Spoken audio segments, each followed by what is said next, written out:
అనకాపల్లి జిల్లాలో ఉన్నటువంటి పర్వాడ ఫార్మాసిటీలో మరో ఘోర సంఘటన అనేటువంటి చోటు చేసుకుంది. అర్ధరాత్రి జరిగినటువంటి ఇస్వాయు లీకేజ్ కారణంగా 9 మంది అస్వస్థకు గురయ్యారు. ఒక కార్మికుడు అమిత్ బాగ్ అనేటువంటి కార్మికుడు ఒరిస్సా రాష్ట్రానికి చెందినటువంటి 23 సంవత్సరాలు ఉన్నటువంటి ఒక కార్మికుడు మృతి చెందాడు. 8 మంది కార్మికులు అస్వస్థకు గురైనటువంటి వాళ్ళు ఈరోజు ఉదయాన్నే విశాఖపట్నంలో ఉన్నటువంటి ఒక పవన్ సాయి హాస్పిటల్ అనేటువంటి ప్రాథమిక స్థాయి హాస్పిటల్కి తరలించారు.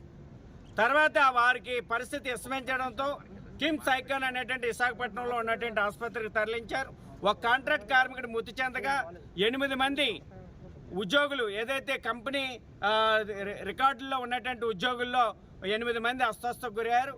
భద్రతా ప్రమాణాల యొక్క వైఫల్యం, భద్రతా ప్రమాణాలు పాటించకపోవడం, సక్రమైన మాస్కులు కూడా లేకపోవడంతో ఆ కార్మికులు అస్వస్థకు గురై ఆ రకంగా వాయువులు పీల్చి పడిపోయినటువంటి పరిస్థితి.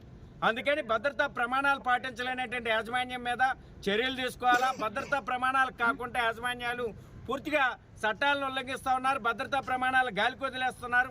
భద్రతా కార్మికుల యొక్క రక్షణ సంక్షేమాన్ని పూర్తిగా యాజమాన్యాలు గాలికి వదిలేయడం వల్ల ఈ రకమైనటువంటి పరిస్థితి ఎంత నిర్లక్ష్యం అంటే, రాత్రి జరిగితే మరుసటి రోజు సాయంత్రం 5 గంటల వరకు కూడా కార్మికులకు కానీ కార్మిక కుటుంబాలకు కానీ ఇటు ప్రభుత్వ అధికార యంత్రాంగానికి కానీ కబురు తెలియలేనటువంటి పరిస్థితి.